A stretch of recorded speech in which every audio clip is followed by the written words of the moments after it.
मत्ती रचित सुसमाचार अध्याय 1। इब्राहिम की संतान, दाऊद की संतान, यीशु मसीह की वंशावली।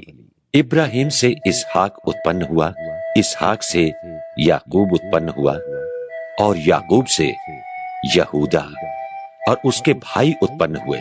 यहूदा से फिरिस और यहूदा और तामार से जोरह उत्पन्न हुए। फिरिस से हिस्रोन उत्पन्न हुआ और हिस्रोन से राम उत्पन्न हुआ।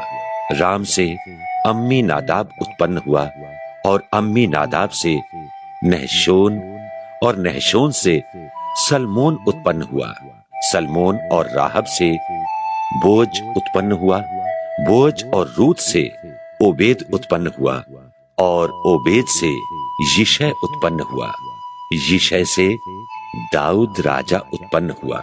दाऊद से सुलेमान उस स्त्री से उत्पन्न हुआ जो पहले उरिय्याह की पत्नी थी। सुलेमान से रहबाम उत्पन्न हुआ और रहबाम से अबिय्याह उत्पन्न हुआ और अबिय्याह से आसा उत्पन्न हुआ। आसा से यहोशाफात उत्पन्न हुआ और यहोशाफात से योराम उत्पन्न हुआ और योराम से उज्जियाह उत्पन्न हुआ। उज्जियाह से योताम उत्पन्न हुआ और योताम से आहाज उत्पन्न हुआ और आहाज से हिजकिय्याह उत्पन्न हुआ। हिजकिय्याह से मनश्शिह उत्पन्न हुआ और मनश्शिह से आमोन उत्पन्न हुआ और आमोन से योशिय्याह उत्पन्न हुआ। और बंदी होकर बाबुल जाने के समय में योशिय्याह से यकुन्याह और उसके भाई उत्पन्न हुए। बंदी होकर बाबुल पहुंचाए जाने के बाद यकुन्याह से शालतिएल उत्पन्न हुआ और शालतिएल से जरुब्बाबिल उत्पन्न हुआ। जरुब्बाबिल से अबीहूद उत्पन्न हुआ और अबीहूद से इल्याकीम उत्पन्न हुआ और इल्याकीम से अजोर उत्पन्न हुआ। अजोर से सदोक उत्पन्न हुआ और सदोक से अखीम उत्पन्न हुआ और अखीम से इलीहूद उत्पन्न हुआ। इलीहूद से इलियाजार उत्पन्न हुआ और इलियाजार से मत्तान उत्पन्न हुआ और मत्तान से याकूब उत्पन्न हुआ। याकूब से यूसुफ उत्पन्न हुआ जो मरियम का पति था, जिससे यीशु जो मसीह कहलाता है उत्पन्न हुआ।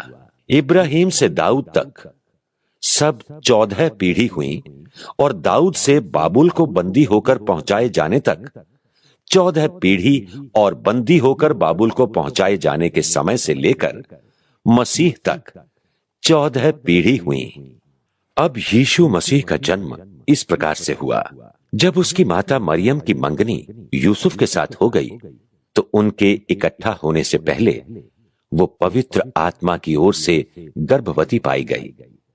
सो उसके पति यूसुफ ने, जो धर्मी था और उसे बदनाम करना नहीं चाहता था, उसे चुपके से त्याग देने का विचार किया। जब वो इन बातों की सोच ही में था तो प्रभु का स्वर्गदूत उसे स्वप्न में दिखाई देकर कहने लगा, हे यूसुफ, दाऊद की संतान, तू अपनी पत्नी मरियम को अपने यहां लाने से मत डर, क्योंकि जो उसके गर्भ में है वो पवित्र आत्मा की ओर से है। वो पुत्र जनेगी और तू उसका नाम यीशु रखना, क्योंकि वो अपने लोगों का उनके पापों से उद्धार करेगा।